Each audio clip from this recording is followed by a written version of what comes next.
Et je suis enthousiasmé, heureux et réjoui avec vous d'ouvrir la parole de Dieu et de passer à travers les actes. Et on va intituler ça « Passons aux actes ». Passons aux actes. Alors, ça va être une série très pratique.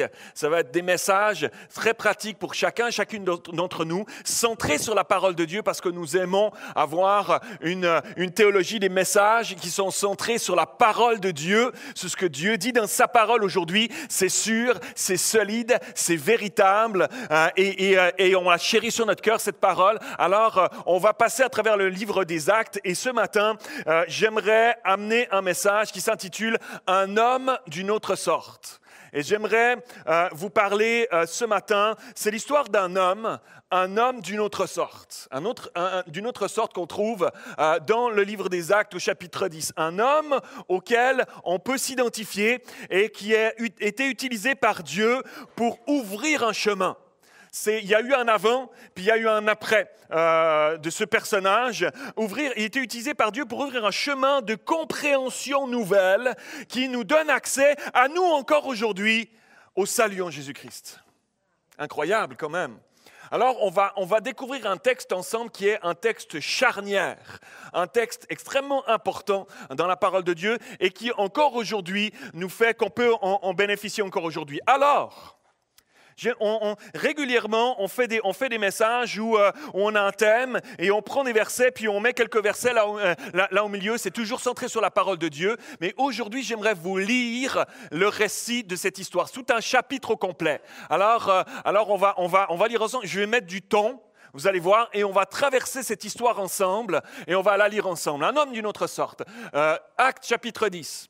À Césarée vivait un officier romain nommé Corneille, qui avait un poste de commandement dans la cohorte appelée l'Italique. Il était pieux et adorait Dieu avec tous les gens de sa maison. Il était généreux envers les pauvres du peuple et priait Dieu en tout temps. Un jour, vers 3 heures de l'après-midi, il eut une vision. Il vit distinctement un ange de Dieu qui entrait chez lui et qui lui dit « Corneille !» Imagine-toi. C'est quelque chose, hein? Tu sais, on lit ça comme ça, facile, on la connaît l'histoire. Imagine un ange qui rentre chez toi et qui t'appelle par ton nom. C'est quelque chose quand même, hein? Corneille! Corneille le regarda et tout tremblant, tu m'étonnes, tout tremblant demanda « Qu'y a-t-il, Seigneur ?» Et l'ange lui répondit « Tes prières et tes largesses envers les pauvres ont été accueillies par Dieu et il est intervenu en ta faveur. C'est pourquoi maintenant, envoie des hommes à Jaffa pour faire venir ici un certain Simon que l'on surnomme Pierre. Il loge chez un autre Simon, un tanneur qui habite une maison près de la mer. » Dès que l'ange qui venait de lui parler fut parti, Corneille appela 2 de ses serviteurs et l'un des soldats affectés à son service qui était un homme pieux. Il leur raconta tout ce qui venait de se passer et les envoya à Jaffa. Le lendemain, tandis qu'ils étaient en chemin et se rapprochaient de Jaffa, Pierre monta sur la terrasse de la maison pour prier. Il était à peu près midi. Il eut faim et voulut manger. Et pendant qu'on lui préparait son repas, il tomba en extase. Dites avec moi, il tomba en extase. Il tomba en extase. Il tomba en extase. Il a une vision. Il a une vision dans le monde spirituel. On en est où? Verset combien déjà? Verset 11. Vous êtes avec moi, hein, ça? Hein? Verset 11. Il vit le ciel ouvert et une sorte de grande toile tenue aux 4 coins qui s'abaissait et descendait vers la terre. Elle contenait toutes sortes d'animaux, des quadrupèdes, des reptiles et des oiseaux. Et il entendit une voix qui lui disait « Lève-toi, Pierre, tue ces bêtes et mange-les. » « Oh non, Seigneur, répliqua Pierre, car je n'ai jamais de ma vie, je n'ai rien mangé de souillé ou d'impur. » Mais la voix reprit et dit « Ce que Dieu a déclaré pur, ce n'est pas à toi de le considérer comme impur. » Par 3 fois, cela se renouvela, puis la nappe disparut dans le ciel. Pierre était fort perplexe et se demandait ce que cette vision signifiait. Et pendant ce temps, les hommes envoyés par Corneille s'étaient renseignés pour savoir où se trouvait la maison de Simon, et ils se présentèrent à la porte d'entrée. Ils appelèrent et demandèrent si c'était bien là que logeait Simon, surnommé Pierre. Et comme Pierre en était toujours à réfléchir sur sa vision, tu m'étonnes, l'Esprit lui dit, écoute, il y a 3 hommes qui te demandent. C'est l'Esprit qui lui dit, écoute, il y a 3 hommes qui te demandent. Belle écoute du Saint-Esprit quand même, hein? Waouh! Waouh! Connecté ça, mon Pierre. Va, descends et pars avec eux sans hésiter, car c'est moi qui les ai envoyés. Alors Pierre descendit et se présenta en disant, « Mais voilà, c'est moi que vous cherchez. Pourquoi êtes-vous venus ?» Imagine la tête qu'il devait faire. Les serviteurs, là, puis le soldat qui avait été envoyé par Corneille, la tête qu'il devait faire, quoi. Comment tu sais que... Incroyable. Pourquoi êtes-vous venus ? Nous venons de la part du centurion Corneille, répondirent-ils. C'est un homme droit qui adore Dieu et qui jouit de l'estime de toute la population juive. Un ange de Dieu lui a demandé de te faire venir dans sa maison pour écouter ce que tu peux avoir à lui dire. Alors Pierre les fit entrer et leur offrit l'hospitalité pour la nuit. Et le lendemain, il se mit en route avec eux, accompagné de quelques frères de Jaffa. Le jour suivant, il arrivait à Césarée. Et Corneille les attendait, tu m'étonnes. Il avait invité sa parenté, il avait invité ses amis intimes, ils étaient tous là. Et au moment où Pierre allait entrer, Corneille s'avança vers lui, se jeta à ses pieds, se prosterna devant lui. Mais Pierre le releva. « Non, non, lui dit-il, lève-toi, je ne suis qu'un simple homme, moi aussi. » Puis tout en s'entretenant avec lui, il entra dans la maison et découvrit les nombreuses personnes qui étaient réunies là. Et il leur dit, « Vous savez que la loi interdit à un juif de fréquenter un étranger et d'entrer chez lui. Mais Dieu m'a fait comprendre qu'il ne faut considérer aucun être humain comme souillé ou impur. » Texte charnière. Voilà pourquoi je n'ai fait aucune difficulté pour venir quand vous m'avez appelé. À présent, puis-je savoir pour quelle raison il fait venir ? Corneille lui répondit, « Il y a 3 jours, à peu près à cette heure-ci, j'étais chez moi en train de faire la prière de 3 heures de l'après-midi. Et soudain, un homme aux habits resplendissants s'est présenté devant moi et m'a dit, « Corneille, ta prière a été entendue et Dieu a tenu compte des secours que tu as apportés aux pauvres. Envoie donc des hommes à Jaffa pour inviter Simon, que l'on surnomme Pierre, à venir ici. Il loge chez un autre Simon, un tanneur qui habite la maison près de la mer. » Par conséquent, je t'ai donc immédiatement envoyé chercher et je te remercie d'avoir bien voulu venir. Nous voici donc maintenant tous ici devant Dieu, prêts à écouter tout ce que le Seigneur t'a chargé de nous dire. Waouh! Alors Pierre prit la parole et dit, maintenant je me rends vraiment compte que Dieu ne fait pas de différence entre les hommes. Au contraire, dans toute nation, tout homme qui le révère et qui fait ce qui est juste lui est agréable. Il a adressé sa parole aux Israélites pour leur annoncer la paix par Jésus-Christ, qui est le Seigneur de tous les hommes. Vous savez ce qui s'est passé, à commencer par la Galilée, puis dans toute la Judée, après que Jean a appelé les foules à se faire baptiser, Jean-Baptiste. Ensuite, Dieu a oint Jésus de Nazareth en répandant sur lui la puissance du Saint-Esprit. Et celui-ci a parcouru le pays en faisant le bien, en guérissant tous ceux qui étaient tombés sous le pouvoir du diable, car Dieu était avec lui. Nous sommes les témoins de tout ce qu'il a fait dans le pays des Juifs à Jérusalem, où ils l'ont mis à mort, le clouant à la croix. Mais Dieu l'a ramené à la vie le 3e jour et il lui a donné de se montrer vivant, non à tout le peuple, mais aux témoins que Dieu avait lui-même choisis d'avance, c'est-à-dire à nous. Et nous avons mangé et bu avec lui après sa résurrection d'entre les morts. Waouh, il est en train de raconter, c'est incroyable, il prêche. Jésus nous a donné l'ordre de prêcher au peuple juif et de proclamer que c'est lui que Dieu a désigné pour juger les vivants et les morts. Tous les prophètes ont parlé de lui en disant que tout homme qui croit en lui reçoit par lui le pardon de ses péchés. Alors que Pierre prononçait ces mots, l'Esprit Saint descendit soudain sur tous ceux qui écoutaient la parole. Les croyants juifs qui étaient venus avec Pierre furent très étonnés de voir que l'Esprit Saint était aussi donné et répandu sur les non-juifs. En effet, ils les entendaient parler en différentes langues et célébrer la grandeur de Dieu. Alors Pierre demanda, « Peut-on refuser de baptiser dans l'eau ceux qui ont reçu l'Esprit Saint aussi bien que nous ?» Et il donna ordre de les baptiser au nom de Jésus-Christ. Ensuite, ils le prièrent de rester encore quelques jours avec eux. Waouh! Amen! C'était? Tout le monde est avec moi? Ça va? Cet homme, Corneille, c'était un officier romain. C'est un officier romain qui était en garnison, envoyé par Rome en garnison à Césarée, en Israël. et il était centurion. Un centurion, c'était un chef de 100 hommes. 100 hommes. C'était des hommes d'élite qui étaient là pour protéger le gouverneur et maintenir la paix romaine, la Pax Romana, dans cette ville et dans sa région. Alors on s'imagine tous ces hommes qui venaient d'Italie. Ils venaient d'Italie. C'était la cohorte italique, on l'a lu. C'était des soldats qui étaient entraînés. Ils étaient aguerris au combat. C'était des brutes. C'était des hommes qui étaient cruels. C'était des hommes qui étaient durs. C'était des hommes qui savaient se battre, prêts à en découdre avec n'importe qui pour protéger le gouverneur qui était basé à Césarée et maintenir cette paix romaine. Et Calvin dira ceci, on va lire du vieux français, d'accord? Calvin dira ceci à propos de cette cohorte. Voici certes un exemple bien rare qui advient peu souvent qu'un homme de guerre ait eu amour si grand envers Dieu et affection à son service et être si entier et si humain envers les hommes. Car alors, quand les Italiens se transportaient aux provinces pour la guerre, ils y entraient comme loups affamés pour piller et gâter tout, t'imagines?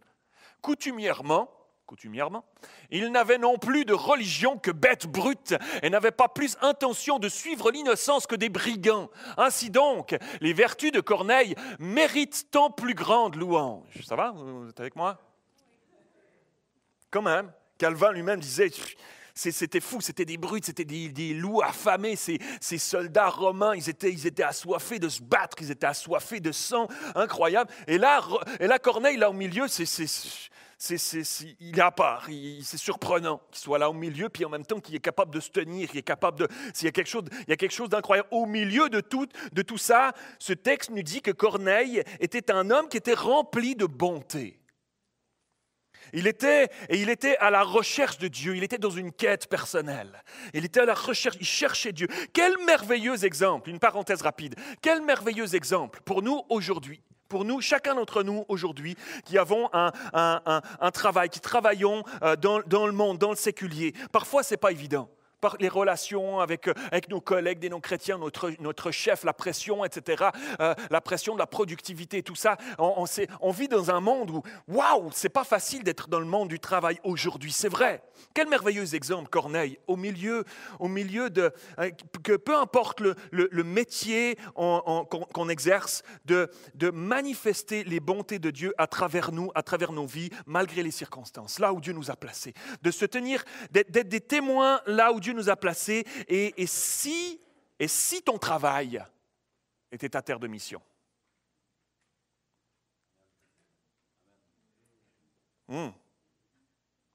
Et si Dieu permettait que tu sois là aujourd'hui, peut-être tu ne seras pas toujours, mais si Dieu permettait que tu sois là aujourd'hui, parce qu'il a une mission, qu'il te confie là où il t'a placé. D'être un témoin. Je ne te parle pas de rentrer au bureau demain, lundi, puis de commencer, de monter sur ton bureau, puis de commencer à prêcher. C'est ça ma mission. Non. Si Dieu te donne de le faire, fais-le. Mais, à moins que tu veux perdre ton job, si c'est ça que tu veux, si c'est ça que tu veux, monte sur ton bureau, ou le bureau de ton chef. Mais juste être un témoin là où Dieu t'a placé. Comme une mission, dans ton attitude, dans tes comportements, dans tes pensées, dans ta manière de parler, pas comme les autres. Corneille était dans ce milieu avec cette garnison de 100 hommes qui étaient des brutes autour, et lui, il se tenait. Pourtant, il se tenait. Il avait une vie de prière, on va découvrir ensemble, on va passer à travers ensemble quels étaient les points dans la vie de Corneille desquels on peut s'inspirer aujourd'hui et qui devraient nous inspirer aujourd'hui pour notre vie personnelle, notre vie de tous les jours. Comment être des témoins là où Dieu nous a placés pour cette année 2018. Comment être des témoins là où Dieu t'a placé? Peut-être c'est dans ton voisinage, là où il t'a placé, dans ton quartier, ta maison, ton appartement, là où tu te trouves. Plutôt que de dire les voisins font du bruit, s'ils font vraiment trop de bruit, va toquer à leur porte, oui, mais plutôt d'être en conflit pour le moindre petite chose, de chercher, Seigneur, est-ce qu'il y a une raison pour laquelle je suis là? Est-ce qu'il y a une raison pourquoi tu m'as placé ici? Comment est-ce que je peux briller de toi? Est-ce que notre objectif en 2018, c'est de briller de Jésus? Est-ce que notre objectif en 2018, c'est de faire la différence à travers la vie de Jésus qui est en nous? Amen? Amen. Alors, commençons à regarder là où Dieu nous a placés, chacun d'entre nous, comme une terre de mission. Seigneur, comment est-ce que je peux faire? Seigneur, comment est-ce que je peux faire pour briller là où je suis, dans mon quartier, lorsque j'amène mes enfants à l'école, lorsque je suis à mon travail, lorsque je suis avec mes amis, lorsque j'invite ma famille? Comment est-ce que je peux briller? Mon souhait, et je l'ai dit dimanche passé quand j'ai apporté le message sur Bartimée, ce message sur Bartimée, mon souhait pour cette année, pour ma vie, pour mon couple, pour ma famille et pour l'Église, mon souhait, c'est que 2018 ne soit pas comme 2017. Qu'il y ait quelque chose de plus, qu'il y ait quelque chose de différent encore dans nos vies. C'est ça qui est extraordinaire avec Dieu, mes amis. C'est ça qui est extraordinaire avec Dieu. C'est qu'on peut se réjouir, on peut avoir du plaisir à envisager 2018 parce qu'il y a des belles choses qui sont en réserve pour nous. Si on choisit de dire, Seigneur, c'est cette mission que tu m'as confiée, là où tu m'as placé, Seigneur. Je veux briller de toi. Je veux pouvoir faire la différence, Seigneur. Et je le sais que ce n'est pas par mes propres forces. J'ai essayé plein de fois. Et chaque fois, c'était comme des lettres mortes qui tombaient à terre. Seigneur, remplis de ton esprit. Comment est-ce que je peux faire la différence dans la mission que tu m'as confiée, là où tu m'as placé en 2018? Est-ce qu'on peut dire amen à ça ce matin? Alléluia! Faire une différence. Faire une différence pour l'Évangile, faire une différence pour Dieu. Corneille était un homme qui faisait la différence. Et ce passage est pour nous comme un texte charnière dans la parole de Dieu, je l'ai dit tout à l'heure. C'est là qu'on voit véritablement, pour la première fois, des non-juifs être inclus avec les croyants juifs qui avaient découvert Jésus comme leur Messie. Les non-juifs avec des juifs qui se retrouvent ensemble. L'apôtre Paul avait compris ça, lui, très rapidement. On l'appelle l'apôtre des païens. Celui qui allait, lui, vers les non-juifs. Lui, il avait compris. Il a compris ça rapidement. Mais Pierre et les apôtres, eux, ils avaient baigné dans un contexte juif où ils étaient dans les traditions juives et où le peuple élu, c'était le peuple d'Israël, puis il n'y avait qu'eux, et puis c'était leur petite bulle à eux. L'apôtre Pierre était encore dans cette mentalité-là. Et cette compréhension de l'amour de Dieu qui s'étend à tout le monde et le salut qui est disponible aussi pour les païens non-juifs, c'était difficile pour eux, pour lui, de comprendre et d'accepter ça. Et c'est pour ça qu'il a fallu un peu insister. Dieu, on l'a lu tout à l'heure, Dieu a donné une vision en 3 fois. Il a fallu qu'il insiste 3 fois.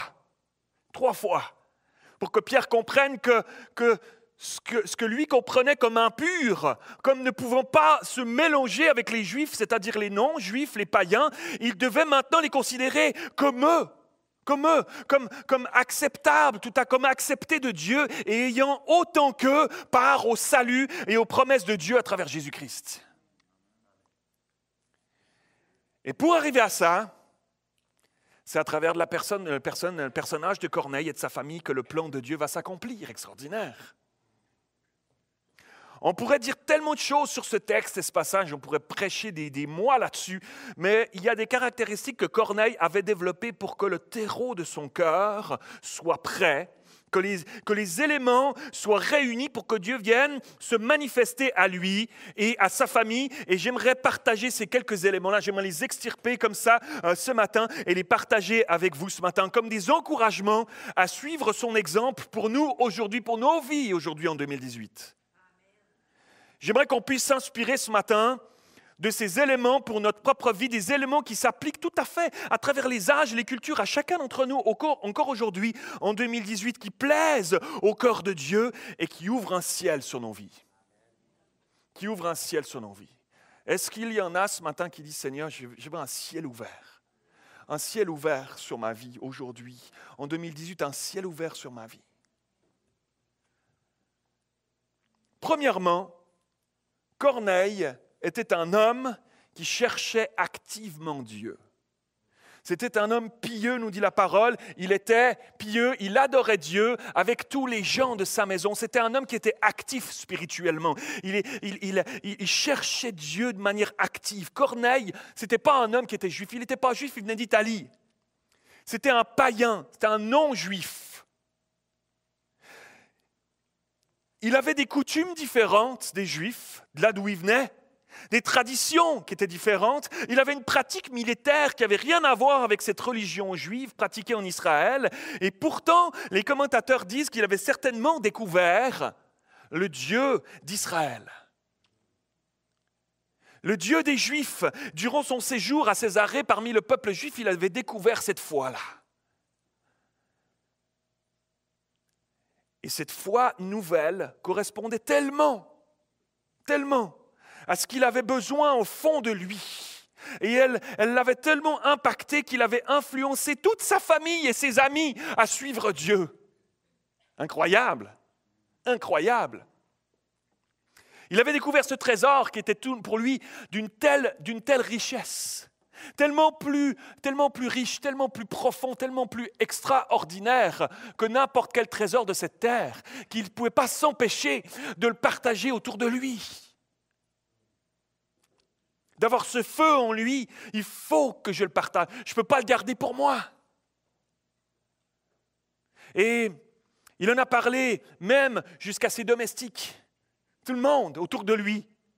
Et pourtant, Corneille avait certainement dû faire face à l'hostilité des Juifs, au mépris des Juifs face aux non-Juifs, face aux païens. On ne se salit pas avec eux. Ah non, je pourrais devenir impur. Oh là là, non. Il avait été confronté à tout ça. Le peuple juif était dur avec les Romains, avec l'envahisseur, méprisant. Même Pierre, au début, lui-même, on l'a lu, il va se méfier. Il leur dit, vous savez que la loi interdit à un juif de fréquenter un étranger ou d'entrer chez lui. Ben oui, pourquoi t'es venu alors? Il sentait qu'il y avait quelque chose de Dieu. Évidemment, cette vision qu'il avait eue, le Saint-Esprit qui lui parle, qui dit, il y a 3 hommes qui se présentent en bas, ils viennent te chercher. Wow! Il comprend bien qu'il y a Dieu qui est en train d'ouvrir une voie, qui est en train de percer une brèche quelque part. Puis en même temps, il y a ces vieilles traditions qui sont là, puis il lutte avec ça. Il lutte avec ces vieilles traditions. Hé les gars, vous savez que normalement, je n'ai pas le droit de rentrer chez vous. Heureusement que c'est Dieu qui me l'a dit, parce que moi, je n'ai pas le droit de rentrer sinon. Waouh! Ce n'est pas l'attitude qui paraît des plus chaleureuses, des plus avenantes, des plus hospitalières. Et pourtant, Corneille était là et il attendait Pierre avec impatience pour qu'on leur explique la bonne nouvelle de l'évangile de Jésus. Le voyage, imaginez 50 kilomètres qu'ils ont fait entre Jaffa et Césarée. Il va prendre 3 jours, ce voyage-là, entre le moment où l'ange se révèle à Corneille et lui parle, et le moment où Pierre, alors, se décide et arrive chez Corneille. 3 jours. Et entre-temps, Corneille a pris le temps d'aller réunir toute sa famille, ses amis, ses domestiques, etc., et ses intimes. Et Pierre arrive dans cette maison, imaginez-vous, Pierre arrive dans cette maison, et elle est remplie de gens. Lui, il ne s'attendait pas, il ne sait pas à quoi s'attendre. Il dit, on m'a appelé, je dois aller voir un centurion romain, je vais aller voir. Il rentre là, puis il voit la maison pleine, remplie, pleine à craquer, de monde, de la famille, des amis qui sont là, qui sont réunis. Et Corneille, lui, il est là au centre. Puis il est tellement content de voir Pierre arriver. Enfin, quelqu'un qui va nous expliquer. Enfin, quelqu'un, j'ai tellement soif de ce Dieu-là. J'ai tellement soif d'en apprendre plus. J'ai tellement soif qu'il grandisse dans ma vie. Quelqu'un qui vient me l'expliquer. Waouh, génial! En plus, c'est le Saint-Esprit qui est allé le chercher puis qui lui a parlé. Extraordinaire. Extraordinaire. Il avait soif de Dieu, Corneille. Il avait soif de Dieu. Il avait développé un cœur qui cherchait Dieu et qui désirait une révélation de lui malgré les circonstances. Est-ce qu'on est comme Corneille un peu? Beaucoup, passionnément. Est-ce qu'il y a quelque chose dans nos vies qui adore Dieu, peu importe les circonstances? Je ne vous demande pas de me répondre comme ça, là, d'accord? Répondez de votre fort intérieur. Est-ce qu'il y a là quelque chose? C'est quelque chose qui n'est pas facile, ça. D'adorer Dieu, quelles que soient les circonstances. De donner la gloire. Ça ne veut pas dire qu'on doit tout le temps être wouhou. Parfois, il y a des circonstances difficiles dans nos vies. On en a traversé dernièrement avec le deuil du papa Nicole. Et on a le droit de la tristesse. Et on a le droit à être, wow, prendre ces choses-là comme ça, c'est évidemment pas facile. Mais il y a quelque chose en moi qui dit, Seigneur, quoi qu'il arrive, quelle que soit ma souffrance, quel que soit mon niveau de tristesse, je te rends gloire. Tu restes Dieu, tu restes mon Dieu. Je me réfugie en toi, j'ai besoin de ta consolation, j'ai besoin de ton aide, j'ai besoin de ton support, j'ai besoin de tes forces renouvelées en moi, Seigneur, oui. Je reconnais que tu es Dieu. Tu ne changes pas au-delà des circonstances de ma vie. Est-ce qu'il y a quelque chose qui en 2018 a besoin de grandir dans cette dimension-là dans nos vies? Moi, je prie de tout mon cœur qu'à travers les circonstances de nos vies, parce que je ne suis pas là pour vous amener un évangile de prospérité à deux pièces. Il y aura encore des difficultés. Il y aura encore des souffrances en 2018. Il y aura encore des tempêtes qui vont souffler en 2018. Est-ce que dans ces moments-là, on va avoir le réflexe de se réfugier en Dieu et dire « Seigneur, ça fait mal. Seigneur, je ne comprends pas. Seigneur, ce qui arrive là, ça souffle, la tempête est là, puis wow, je suis déboussolé ou ça fait mal. Mais Seigneur, tu restes Dieu, tu restes mon Dieu, je m'accroche à toi, je m'appuie sur toi. » Ou est-ce qu'il y a quelque chose en 2018, comme en peut-être 2017, 2016, 2010, 2098, où il y a quelque chose d'une foi qui reste encore enfantine, où lorsque la tempête se met à souffler, alors on pointe Dieu du doigt. Pourquoi il souffle si fort? Pourquoi moi? Pourquoi mon voisin va bien puis moi je ne vais pas bien? Pourquoi mon collègue de travail gagne plus que moi? Pourquoi ceci, cela? Puis on pointe Dieu du doigt. C'est un réflexe humain, c'est un réflexe charnel. On a besoin de soumettre ces choses à Dieu et qu'en 2018, il puisse grandir en nous dans cette dimension-là. Corneille avait appris à adorer Dieu dans toutes les circonstances de sa vie. Il adorait Dieu avec les gens de sa maison. Pourtant, ce n'était pas facile pour lui de vivre loin de son pays, de vivre au milieu de grosses brutes comme ça, etc. Et de devoir être un chef militaire dans un contexte de conflit guerrier, etc. Waouh!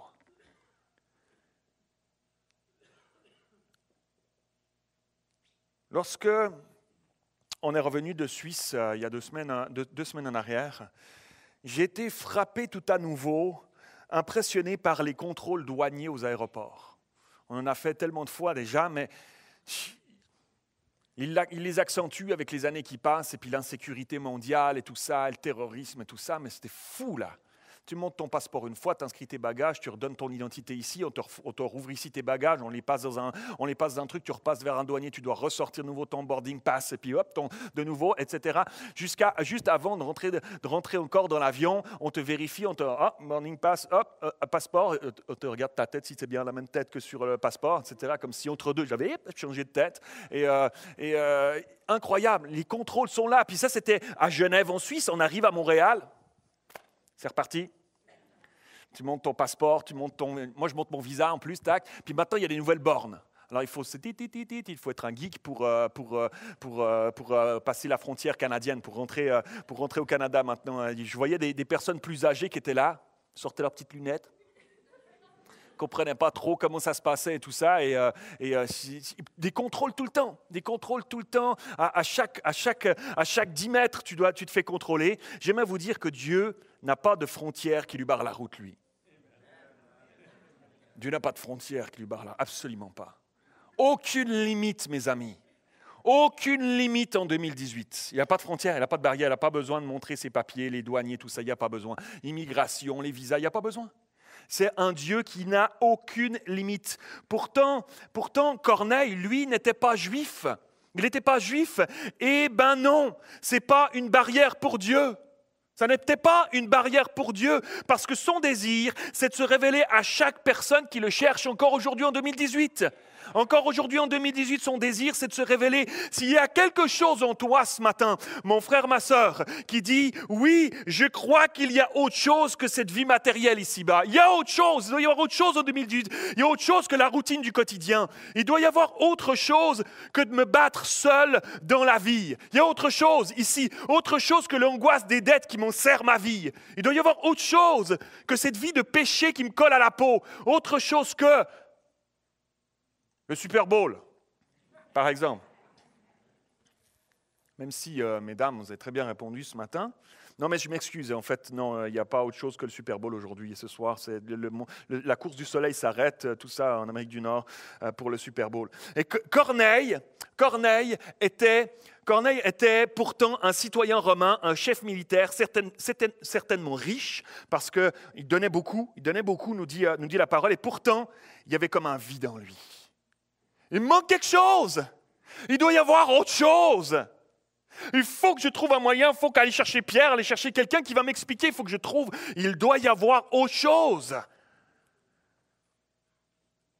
Il avait soif d'autre chose, soif d'une vie plus profonde en 2018, mes amis, soif d'une vie de prière plus proche du cœur de Dieu en 2018, soif d'une intimité plus grande avec Dieu, soif de plus de joie, soif de plus de paix, soif de plus de Jésus en 2018. Mes frères et sœurs, est-ce qu'on peut dire Amen ce matin? Alléluia. Deuxièmement, Corneille était un homme généreux. Corneille était un homme généreux. Il était généreux, nous dit la parole, envers les pauvres du peuple. L'ange lui répondit, tes prières et tes largesses envers les pauvres étaient accueillies par Dieu et étaient intervenues en ta faveur. Incroyable. Incroyable. Il y a une clé, il y a quelque chose de particulier. Il était généreux financièrement, littéralement, il est dit qu'il faisait beaucoup d'aumônes, qu'il aidait les pauvres, qu'il leur faisait des dons. Parce qu'il les avait à cœur, parce que ça touchait son cœur. Sa vie de piété, sa recherche de Dieu l'habitait tellement que ça se traduisait naturellement comme un débordement, un élan de générosité autour de lui. Je ne peux pas les laisser comme ils sont. Je ne peux pas les laisser comme ils sont. Ce que Dieu lui avait donné, il désirait le partager avec les plus pauvres autour de lui. C'était comme une évidence qui découlait de cette vie qui cherchait Dieu, de cette vie d'adoration devant Dieu, parce que je crois profondément que la générosité n'est pas juste une forme de bonne action religieuse pour se donner bonne conscience. Absolument pas. Non. C'est bien plus profond que ça. C'est une adoration devant Dieu. C'est une adoration devant Dieu. Je lui apporte une partie de mes biens, de ce qu'il m'a donné. En retour, je reconnais que par ses gestes de générosité envers les plus démunis, que c'est lui qui est le pourvoyeur pour ma vie. Et je suis reconnaissant, en retour, je lui donne. C'est exactement ce que les apôtres ont fait après la Pentecôte. Si vous vous rappelez, c'est ce qu'ils ont fait après la Pentecôte. Dès que la nouvelle Église a pris place, ils adoraient aussi par la mise en commun de leurs biens, nous dit la Bible. Cette générosité, Corneille l'avait comprise, l'avait saisie, et c'est aussi un des éléments qui a plu au cœur de Dieu dans la vie de Corneille. Le terrain se prépare. Alors Corneille était généreux financièrement, mais il l'était aussi dans son désir de partager avec les gens autour de lui de la bonne nouvelle de l'Évangile. C'était aussi là, cette générosité-là. C'est pour ça qu'il a invité ses amis, ses domestiques, il en parlait autour de lui, les soldats qui étaient là, il parlait autour de lui de ça. Et c'est particulièrement touchant, ça. Il désirait tellement découvrir ce Dieu, c'était comme un trésor qu'il avait découvert et qu'il voulait partager. Il avait travaillé à témoigner, à influencer ses collègues, les soldats avec qui il passait ses journées, à s'approcher eux aussi de Dieu. Ce soldat qui était un homme pieux, on l'a vu. Il y en avait un de ceux-là qui était un homme pieux. Il avait réussi à l'influencer avec lui, à devenir lui aussi un homme pieux. Waouh, l'influence. Voyez-vous, comme ça, tout à coup, ça coule. Quelqu'un qui dit, moi, c'est ma terre de mission. Là où Dieu m'a placé, ça va être ma terre de mission. Seigneur, donne-moi une parole aujourd'hui, Seigneur. Une attitude. Seigneur, garde mon cœur. Je sais que je suis quelqu'un d'impulsif, Seigneur. Garde mon cœur, Seigneur. Je vais avoir la bonne attitude aujourd'hui. Je sais que face à certains collègues, je sais que face à lui, je sais que face à elle, Seigneur. Garde-moi. Je veux avoir cette influence qui rayonne de toi, qui te ressemble, Seigneur, là où tu me places. Alors ça découle. Corneille, ça s'est mis à déborder et ça s'est mis à couler autour de lui. Et certainement que s'il n'avait pas eu cette attitude-là, laissez-moi vous dire que ce soldat-là, puis les autres, et puis ses domestiques, etc., ils auraient dit, alors, d'accord? Juste les belles paroles, là, juste les beaux discours religieux, là, mais quand je regarde ta vie, quand je regarde ton comportement, quand je regarde tes paroles, quand je regarde tes attitudes, c'est comme deux planètes, tu vois? Seigneur, garde-nous. Seigneur, garde-nous de ne pas être ces chrétiens qui vivent comme sur deux planètes. On vient le dimanche, on est sur la planète évangélique. puis on surfe sur la planète, puis on sait tellement bien comment faire, tous les gestuels, toutes les mimiques, tous les chants, toute la façon de chanter, etc. Puis on surfe sur cette planète, puis whoop, quand on termine, whoop, on prend la fusée, on va sur l'autre planète. Maintenant, c'est autre chose, c'est une autre vie, c'est un autre comportement, c'est je râle, je critique, je suis colérique, je parle mal à tout le monde autour de moi, j'ai un mauvais comportement. Non! Seigneur, transforme-nous en profondeur. Seigneur, je ne veux pas juste me contenter du salut. Je veux que tu viennes faire une œuvre en profondeur. C'était ça qu'avec Corneille, c'était cet esprit-là que je prie que Dieu nous communique par son esprit ce matin à chacun d'entre nous et que nous puissions saisir en disant, Seigneur, ça c'est un exemple extraordinaire. Je veux suivre cet exemple-là. En 2018, Seigneur, viens me transformer en profondeur. Viens faire ton œuvre en profondeur. Viens me guérir en profondeur. Viens extirper s'il y a des choses qui ne te ressemblent pas, qui ne sont pas belles, qui ne sentent pas bon. Viens les extirper de ma vie pour que je puisse te ressembler et que de ma vie, ta vie, Seigneur, de moi, déborde autour de moi pendant cette année 2018. Partout tu me places. Alléluia. Laissez-moi vous dire que si on... Amen, amen. Laissez-moi vous dire que si on se laisse influencer ensemble par cet état d'esprit-là, dans 6 mois, on a doublé. Dans une année, on a doublé encore. Pas parce qu'on veut doubler ou tripler. Moi, les chiffres, là, les maths, j'étais pas bon à l'école, puis je suis encore pas bon, puis j'aime pas ça. Mais juste parce qu'il y a du monde autour de nous, là où Dieu nous a placés, qui ont besoin de Jésus dans leur vie, qui ont besoin de découvrir ce Jésus-là à travers ta vie, parce qu'il t'a donné une mission là où tu es. Alléluia! Comment allons-nous aborder la mission 2018 dans laquelle Dieu nous a placés? Dans quel état d'esprit? Eh bien, moi, je vous dis, cherchez exemple sur Corneille. Cherchons exemple sur Corneille. Deuxièmement, Corneille était généreux, on l'a vu. Troisièmement, Corneille était un homme de prière. Corneille était un homme de prière, il priait Dieu en tout temps, on l'a lu. Il priait Dieu en tout temps.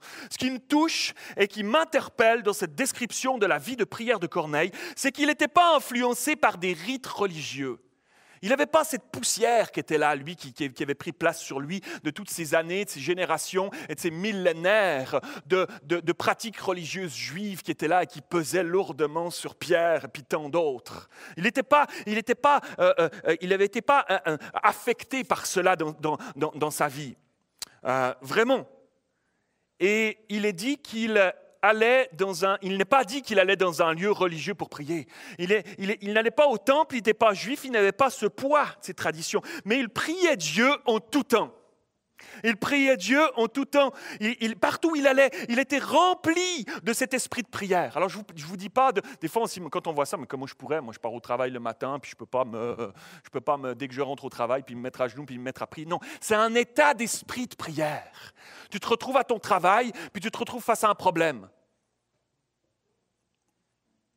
Ok, je suis tout seul pastoralement qui vit sur deux choses. Tu te retrouves à ton travail face à un défi. Nos travails, en général, nos travails sont des productions qui ne terminent jamais, infinies de problèmes, de défis à relever, de solutions à trouver, etc. Comment je fais face à ça? Si tu as un esprit de prière, ça va faire toute la différence. Si tu as un esprit de prière, ça va faire toute la différence. Seigneur, aide-moi. Seigneur, aide-moi. Je suis en train d'écrire une lettre. Seigneur, mon chef m'a demandé d'écrire. C'est pas facile à tourner les tournures de phrases. Seigneur, aide-moi, inspire-moi. Voyez-vous l'état d'esprit de prière qui est là. Tout le temps en train de dire, Seigneur, sois avec moi. Regarde mon collègue. Je suis en train de travailler. Je suis en train de faire mon ouvrage. Et je vois mon collègue de travail qui n'a pas l'air bien. Seigneur, donne-moi une parole. Comment je peux l'aborder? Seigneur, c'était ça, cet esprit de prière. Être consciemment en permanence, avoir cette conscience permanente que Dieu est là avec moi, qu'il habite dans ma vie et que là où il me place, c'est une terre de mission. Alors Seigneur, comment faire? Aide-moi à solutionner. Comment être? Quoi dire, Seigneur? Puis il y a tout le temps des sujets de prière. En permanence, il y a des sujets de prière. Si on est rempli de cet état d'esprit, ça va changer totalement notre quotidien. Ça changera totalement notre quotidien, pas juste à ton travail, quand tu rentres à la maison chez toi. Seigneur, dans la voiture, dans l'auto, dans le train ou dans le métro, tu rentres chez toi et Seigneur, qu'est-ce que je pourrais dire à mes enfants en rentrant? Comment je pourrais être un encouragement pour mon épouse, pour mon époux? Qu'est-ce que je pourrais dire? Seigneur, inspire-moi quelque chose, Seigneur. Seigneur, je suis fatigué de ma journée, mais Seigneur, donne-moi la juste attitude, Seigneur. Donne-moi la bonne parole. Comment on pourrait vivre cette soirée? être inspiré de Dieu en permanence, ça fera toute la différence. Dans ton couple, dans ton foyer, dans ta famille, ça fera toute la différence. Corneille était un homme de prière. La prière l'habitait, l'esprit de prière l'habitait. Et pourtant, Césarée, là où il était, là où sa garnison avait été affectée par Rome, Césarée, c'est une ville où les gouverneurs préféraient y habiter parce qu'elle était une grande majorité païenne. L'historien Joseph parle avec enthousiasme de cette ville, de son môle, qui était un môle, c'était une jetée, une digue qui était construite devant le port pour protéger des tempêtes, qui avait 200 pieds, de ses palais, de ses statues colossales, de son amphithéâtre qui pouvait contenir 20 000 places, du temple d'Auguste qui était là. Il y avait toutes sortes de distractions, il y avait toutes sortes de faux dieux à adorer, il y a toutes sortes de possibilités de s'éloigner de Dieu, comme nous aujourd'hui. Tellement de possibilités de passer à côté d'une vie de prière. Tellement de possibilités de dire la prière, c'est pour les intercesseurs, il y a un appel pour ça. Puis moi, je suis qu'un homme d'action, moi, je suis la prière, bon, de temps en temps, tu sais, je dirais à table, éventuellement, mais non, un état d'esprit de prière, ce n'est pas un appel particulier. C'est une charge que Dieu nous donne à chacun d'entre nous. Une responsabilité que Dieu nous donne à chacun d'entre nous. C'est une mentalité à avoir. Ce n'est pas une faculté, ce n'est pas un don, c'est une mentalité à avoir. C'est un état d'esprit qui nous sommes, peu importe ton tempérament, peu importe d'où tu viens, peu importe tes formations, peu importe ton éducation, peu importe, c'est quelque chose que nous sommes appelés à avoir chacun d'entre nous, à développer chacun d'entre nous dans notre vie quotidienne. Chacun d'entre nous. Je crois de tout mon cœur que c'est aussi pour cela que sa famille est avec lui dans la foi, dans ce chemin de piété à Corneille. Parce que c'était un homme de prière. Parce que ce n'était pas juste des belles paroles, ce n'est pas juste une apparence, mais il avait un style de vie au quotidien, à chaque instant, où Dieu était inclus. Je crois qu'un homme et une femme qui a un cœur, qui cherche Dieu, qui a une vie d'adoration, a une influence invisible, tellement bienfaisante sur son entourage, à commencer par sa famille. Je me rappelle, aussi loin que je peux aller fouiller dans ma mémoire, lorsque j'étais enfant, chez nous à la maison, à chaque matin que je me levais, jusqu'au jour où j'ai quitté la maison chez mes parents, je voyais mes parents, ma chambre était, je devais passer devant leur chambre pour aller à la salle de bain. Et à chaque fois, je passais devant leur chambre, le matin, la porte d'entrée était entrouverte. Il y avait un filet de lumière qui sortait. Et je les voyais à genoux devant leur lit en train de prier. À genoux devant leur lit en train de prier, Seigneur. Et je me rappelle que ça m'a accompagné toute mon enfance. Et arrivé à l'adolescence, lorsque les tentations sont là, et que les tentations ont commencé à venir pressantes, toutes sortes, tentations de la chair, toutes sortes qui étaient là, et tellement de possibilités faciles, comme aujourd'hui, tellement de possibilités faciles, d'accéder à de la drogue, etc., d'accéder à de l'impureté, à de la sexualité malsaine, d'accéder à toutes sortes de choses. Et je me rappelle que à chaque matin, je me levais, puis j'entendais mes parents qui priaient, puis qui élevaient mon nom, puis celui de ma sœur. Seigneur, on te prie pour Matthieu, Seigneur, garde-le. Seigneur, on prie que tu envoies tes anges autour de lui. On prie que ton esprit garde son cœur et ses pensées en toi, Seigneur. Je les entendais intercéder. Et lorsque je me retrouvais avec mes copains, puis que le joint passait, et j'étais là, et c'est comme s'il y avait un... Tu vois ce que je veux dire? C'est comme s'il y avait quelque chose qui m'en empêchait. Je sais, et je le savais à ce moment-là, je le savais très consciemment à ce moment-là, que c'était les prières de mes parents. Je savais, je dis, il a encore prié ce matin, là, cela. La prière, ça fait la différence. La prière, ça fait la différence. Dieu a plus pour toi dans la prière en 2018. Une proximité, une intimité, une révélation plus grande avec lui. Et qui va découler et déborder sur toi, sur ton entourage proche et qui va couler plus loin. Je vous encourage à venir prier avec nous avant les réunions, ici, dans la salle ici. Et je prophétise ce matin qu'en 2018, cette salle va devenir trop petite parce qu'on sera trop nombreux pour venir prier ensemble, qu'on va devoir changer d'endroit pour aller prier ailleurs parce qu'il y aura un peuple qui va se lever dans la prière parce qu'il a compris. Il a compris qu'un esprit de prière fait la différence. Fait la différence au milieu de nous. Dans nos réunions ici le dimanche matin, fait la différence lorsque tu invites quelqu'un et lorsque tu inviteras quelqu'un, ton voisin, quelqu'un à qui tu auras témoigné, viens chez nous à l'église, qu'il viendra s'asseoir à côté de toi, le Saint-Esprit se révélera puissamment parce qu'il y aura un peuple de prière qui aura commencé à se lever et qui fera reculer le territoire de l'ennemi dans le nom de Jésus. Pour convaincre les gens que la vie avec Dieu, c'est ça la solution. Que la vie de péché, que la vie du monde, que le monde nous offre, c'est juste comme un aveuglement qui ne sert à rien, qui ne mène nulle part, mais que nous avons une solution, c'est Jésus. On va le proclamer dimanche après dimanche, ici encore, dans cette année 2018. Et on va croire, alors qu'on va se mettre à prier de plus en plus, que Dieu va toucher des cœurs ici et va amener des âmes à la connaissance de Jésus-Christ, au salut en Jésus-Christ en 2018. Amen. Alors, pour cela, nous allons faire un pas de plus et nous allons commencer à mettre en place des soirées de prière ici à l'église de Belleville-la-Prairie. Yes! J'en parlais avec Pasteur Claude cette semaine et ensemble on avait cette conviction de dire il faut qu'on fasse quelque chose pour la prairie. On a des réunions de prière qu'on fait à Longueuil mensuellement et puis on invite la prairie à venir, mais c'est quand même loin la prairie Longueuil. Je veux dire c'est quand même vraiment vraiment loin. Donc du coup on s'est dit non mais il faut faire ça sur place. Il faut faire ça sur place. Alors, on va faire des réunions de prière ensemble, entre nous ici, pendant qu'à Longueuil, ils prieront. On priera ici une fois par mois, un mercredi soir. Ça va commencer ce mois-ci, au mois de février, le 28 février. Notez déjà cette date, le 28 février. On va commencer et tous les mois, on aura une réunion de prière ici. On va chercher Dieu. On va chercher Dieu ensemble, on va amener nos sujets de prière, on va prier les uns pour les autres, on va poser les mains aux malades et on va voir la gloire de Dieu, on va voir la guérison de Dieu, on va voir la liberté, la libération divine arriver dans les vies. Nous allons voir Dieu à l'œuvre parce qu'on sera un peuple qui se sera levé pour se mettre à prier. Amen. Dernièrement, Corneille désirait une fraîche révélation de la parole de Dieu. Il désirait une fraîche révélation de la parole de Dieu. C'est pour ça qu'il a fait venir Pierre. Il faut que tu m'expliques. Il faut que tu me donnes une parole. Je suis prêt à écouter tout ce que le Seigneur t'a chargé de nous dire. Parle-nous, dis-nous. Ils avaient une soif de la parole de Dieu. Pierre prit la parole et se mit à expliquer. On ne peut pas chercher à développer une relation intime avec Dieu, côtoyer sa présence et rester détaché, indifférent à la parole de Dieu. Non, ce n'est pas possible.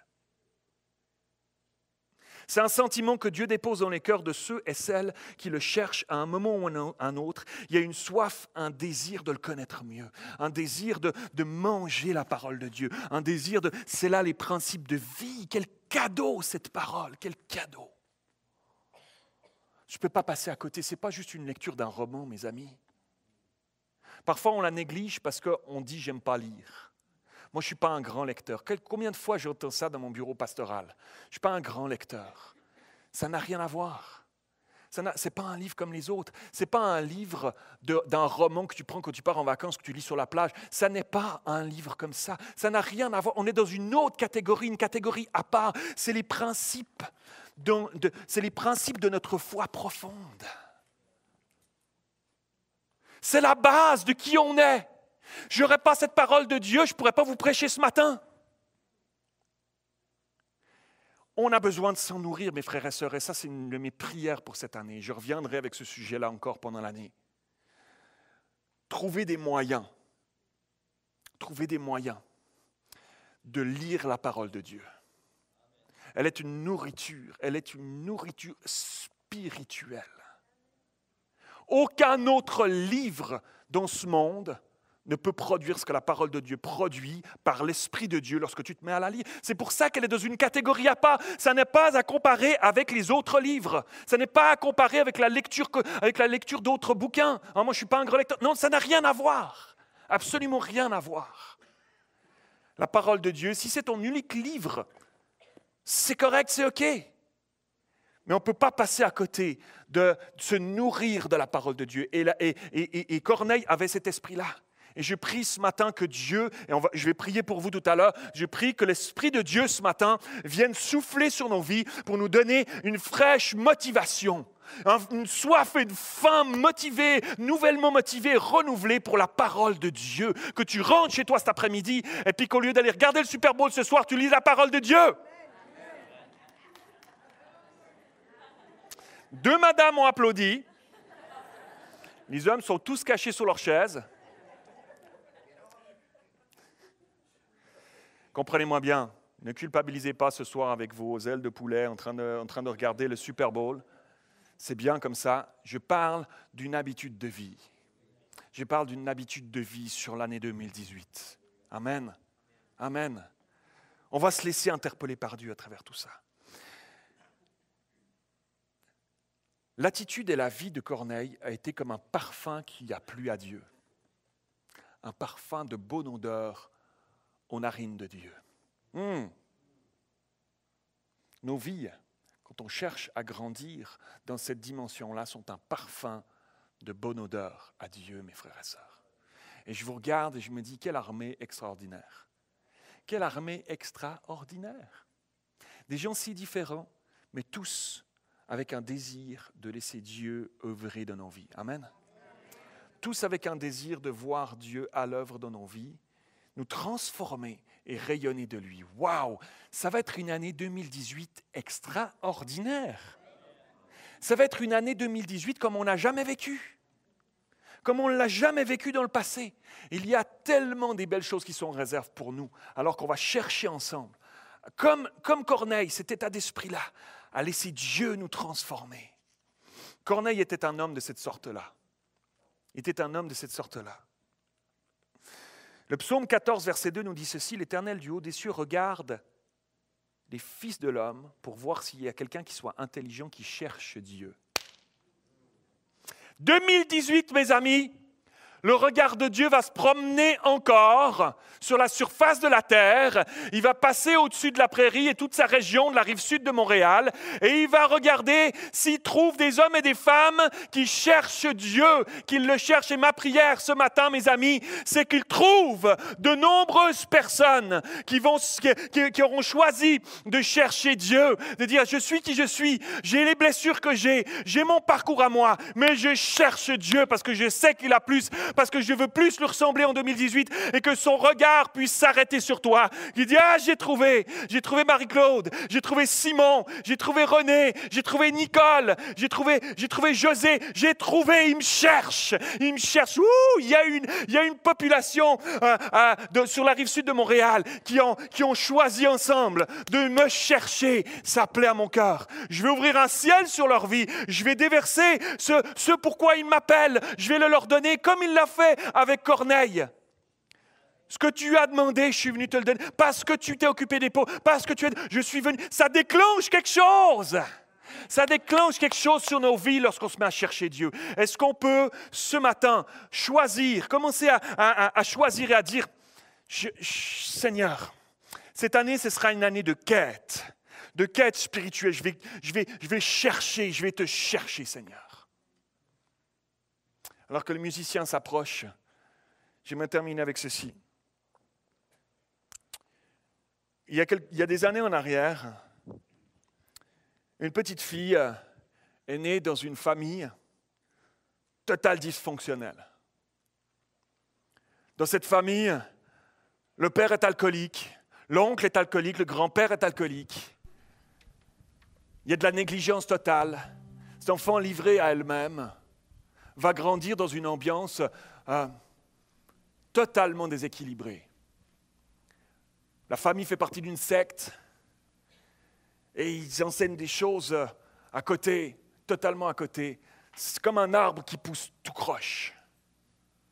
Et alors que cette fille grandit dans son enfance et qu'elle évolue dans ce milieu-là, rien dans son entourage, rien dans ce qui est autour d'elle ne pourrait démontrer qu'elle va pouvoir s'en sortir.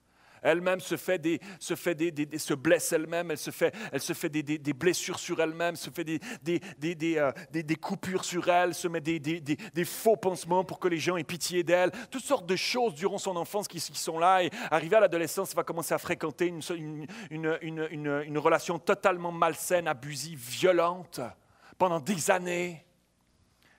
Et un jour, alors que sa vie est totalement inadéquate, qu'elle sort le soir jusqu'à plus point d'heure, dans des boîtes de nuit, etc., puis que sa vie ne se résume à plus rien, il y a quelque chose qui commence à s'enclencher en elle, il doit y avoir autre chose. Il doit y avoir autre chose, ça ne se peut pas, il doit y avoir autre chose. La vie ne peut pas se résumer à ça, j'ai tellement mal à l'intérieur. J'ai tellement mal à l'intérieur de moi, ça ne se peut pas. Et alors qu'elle est en train de chercher, qu'elle crie à je ne sais qui, elle rencontre une amie, une connaissance à elle, qui lui dit, écoute, viens dans une réunion, il y a une réunion d'évangélisation, c'est quoi ça? Elle ne connaît rien de ces choses-là, de ce langage-là, rien du tout. Elle arrive là, puis c'est une réunion de papi-mamie. C'est une réunion de papi-mamie. Elle arrive habillée, super tendance, avec elle sort tout le temps, elle a des bagues partout, puis elle arrive dans cette ambiance-là, c'est des papi-mamies qui sont là. C'est un grand-père qui prêche ce jour-là, puis la louange, c'est juste un petit clavier, 4 touches. Tu appuies dessus. Alléluia. Waouh! Puis elle est là, elle sort en boîte de nuit tous les soirs, puis qu'est-ce que je fais là? Mais ce qu'elle ne sait pas, c'est que ces papis-mamies sont des hommes et des femmes de prière. Et ces gens-là, ils crient à Dieu pour voir des gens, des vies transformées. Et alors qu'elle est en train, dans un milieu, c'est 2 planètes totales. Elle est là au milieu, puis elle se demande qu'est-ce qu'elle fait là. Un ciel s'ouvre, parce qu'elle est en train de chercher. Elle cherche Dieu, elle est désespérée. Il y a un ciel qui s'ouvre, le Saint-Esprit descend sur elle. Conviction de péché, elle tombe à genoux. Elle se met à pleurer. Elle se met à pleurer sa vie. Conviction de péché. Et le Saint-Esprit est en train de lui démontrer l'amour de Dieu pour elle, tout ce qu'elle a manqué pendant toutes ces années, qui coule sur elle comme ça. Et c'était le point de départ, elle a donné sa vie à Jésus ce jour-là, c'était le point de départ d'une vie nouvelle, de guérison, de restauration pour elle, et de transformation. Il y a 2 semaines en arrière, j'étais sur la tombe de mon beau-père, il pleuvait. Ma fille Salomé était derrière moi, elle tenait le parapluie. On était là sur la tombe. J'ai ouvert la parole, puis je me suis mis à prêcher.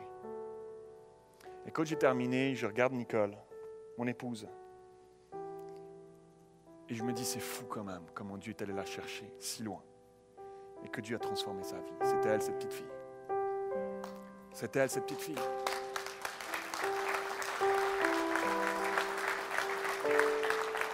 Et j'étais là sur la tombe, tellement reconnaissant que Nicole ait pu amener son papa au Seigneur et s'assurer qu'il avait Jésus dans sa vie avant qu'il s'en aille.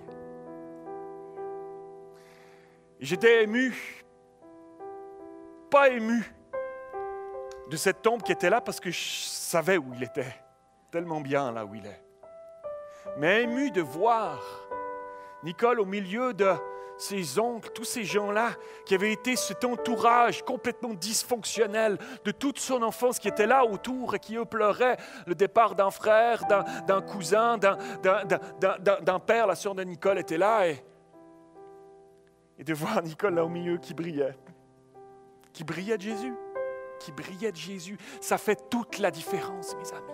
Ça fait toute la différence dans ta vie quand tu choisis de dire je vais le chercher, je vais le mettre en numéro 1, je vais laisser me transformer, même si ça fait mal, je vais laisser me guérir, je vais laisser me restaurer, j'en ai besoin. Est-ce que ce matin on peut dire moi aussi j'en ai besoin ce matin, alléluia. Est-ce qu'il y en a avec moi ce matin qui disent moi je veux m'en aller sur ce chemin en 2018, Pasteur Mathieu, je veux m'en aller avec toi sur ce chemin-là en 2018. On va compter sur Dieu. Et oui, il y a du chemin à faire encore. Oui, il y a de la restauration encore. Mais je veux choisir ce matin de lui faire confiance et de laisser son œuvre transformatrice me transformer, me changer à son image. Et je le ressemblerai plus. Et de plus en plus en 2018. Amen. Est-ce qu'on peut se lever ensemble? Est-ce qu'il y en a qui disent, moi je me lève? Moi je me lève. Moi je suis déjà debout, mais je me lève. Alléluia. On va choisir en tant qu'Église Nouvelle-Vie-la-Prairie de dire, ça suffit maintenant. Ça suffit d'avoir une vie dont les standards ne sont pas en adéquation ou pleinement en adéquation avec la parole de Dieu, avec Jésus. Ça suffit. Je veux laisser le Saint-Esprit me transformer. Je veux devenir un de ces chrétiens, de ces hommes et de ces femmes, tout comme Corneille, qui était un être humain. Mais je vais être en chemin pour laisser Dieu me transformer et me faire ressembler à son image. Alléluia. Est-ce qu'on peut simplement élever nos mains et dire, Seigneur, il y a des victoires à saisir encore. Il y a des victoires que tu dois mener, il y a des combats que tu dois mener dans ma vie, Seigneur. Mais je sais qu'avec toi, il y a des victoires. Je sais qu'avec toi, il y a des victoires. Je te remets ma vie, je te remets mes pensées, je te remets ma situation, je te remets mes sentiments en ce moment, Seigneur. Alléluia. Et je prie, Seigneur, que tu viennes me laver. Je prie que tu viennes m'équiper. Je prie que tu viennes me donner ce dont j'ai besoin pour être cet homme de Dieu en 2018, cette femme de Dieu en 2018. Là où tu m'as placé, Seigneur, aide-moi à être comme un témoin dans cette terre de mission qui te ressemble, Jésus. Alléluia. Jésus, alléluia. Jésus, alléluia. Jésus, alléluia. Jésus, alléluia. Jésus, alléluia. Jésus, alléluia.